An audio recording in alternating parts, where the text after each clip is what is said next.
Hello student, অভিজ্ঞতা 10 নম্বর কি সবাই পাবে, নাকি 2016 প্যানেল থেকে যে বাতিল হয়েছিলেন সেই শিক্ষক এবং শিক্ষিকাদেরকেই শুধু দেওয়া হবে? আর যারা ভাবছিল আমরা তো কেন্দ্রীয় বিদ্যালয়ে কিংবা বিভিন্ন জায়গাতে পার্ট টাইমার শিক্ষকতা করেছেন কিংবা রাজ্য সরকারের তরফ থেকে কিন্তু শিক্ষকতা করছেন, ঠিক আছে, তাদেরকেও কি এই 10 নম্বর দেওয়া হবে?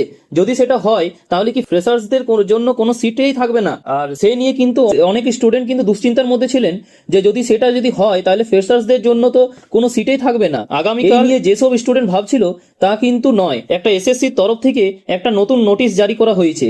আগের দিনে যে 10 নম্বর পাওয়া নিয়ে শুনানি হয়েছিল ডিভিশন বেঞ্চে, তা স্পষ্ট জানিয়ে দিয়েছিল কল্যাণ বন্দ্যোপাধ্যায়, এবং এসএসসির তরফ থেকে জানিয়ে দিল যে কতজন কিন্তু 10 এক্সপিরিয়েন্সের 10 নম্বর পাবে। প্রায় 2500 শিক্ষক কিন্তু আবেদন করেছিল। যদি সবাইকে এক্সপিরিয়েন্সের এই 10 নম্বর দেওয়া হয় তাহলে কিন্তু ফ্রেশার্সরা তো চান্সই পাবে না এবং চাকরিটাও কিন্তু পাবে না, ঠিক আছে, এবং কম্পিটিশনও কিন্তু অনেক গুণ বেড়ে যাবে। তাই কিন্তু এসএসসি এর তরফ থেকে 2500 শিক্ষকের মধ্যে প্রায় 8 জনকে কিন্তু ডাকা হয়েছে। হ্যাঁ বন্ধুরা, মাত্র 8 জনকে। এটা থেকে স্পষ্ট যে এসএসসি কিন্তু সবাইকে কিন্তু 10 নম্বর দেবে না। যারা কিন্তু ওই 10 নম্বর তারাই পাবে যারা 2016 সালের প্যানেলে বাতিল হয়েছিল, ঠিক আছে, তাদেরকে কিন্তু এই 10 নম্বরটা দেওয়া হবে। আর অনেকে ভাবছিল যে সবাইকে দেওয়া হবে, কিন্তু তা নয়, সব টিচারগণকে কিন্তু দেওয়া হবে না।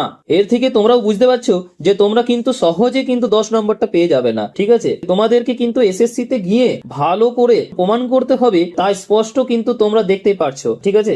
আজকে 6ই নভেম্বর, কালকে কিন্তু শুনানি হয়েছিল, ঠিক আছে, এবং আজকে 6ই নভেম্বর 2025 সকাল 11টায় কিন্তু সদনে গিয়ে সমস্ত নথি সহ উপস্থিত হতে বলা হয়েছে, তোমরা দেখতেই পাচ্ছ।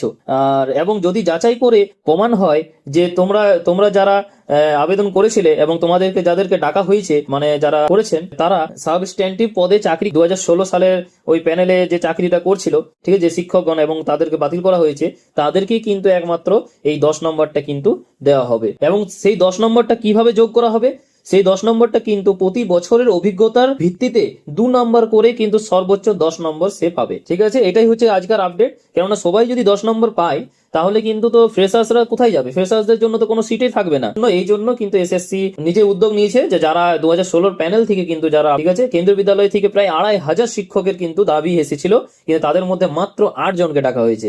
তাতেও কিন্তু ওদেরকে কিন্তু প্রমাণ করতে হবে বাতিল হয়েছে, তাদেরকে কিন্তু দেওয়া হবে। আচ্ছা, ঠিক আছে, সাবস্ট্যান্টিভ পদে চাকরি করে কিনা যে তোমাদের, এবং চ্যানেলে নতুন হয়ে থাকলে তাহলে অবশ্যই কিন্তু চ্যানেলটিকে লাইক এবং সাবস্ক্রাইব করে নেবে। এই বলে আমি শেষ করলাম। এটাই হচ্ছে আজকের আপডেট, এবং পরবর্তী এইসব গুরুত্বপূর্ণ আপডেট পাওয়ার জন্য, ঠিক আছে, থ্যাংক ইউ। পাশে থাকবেন, সুস্থ থাকুন।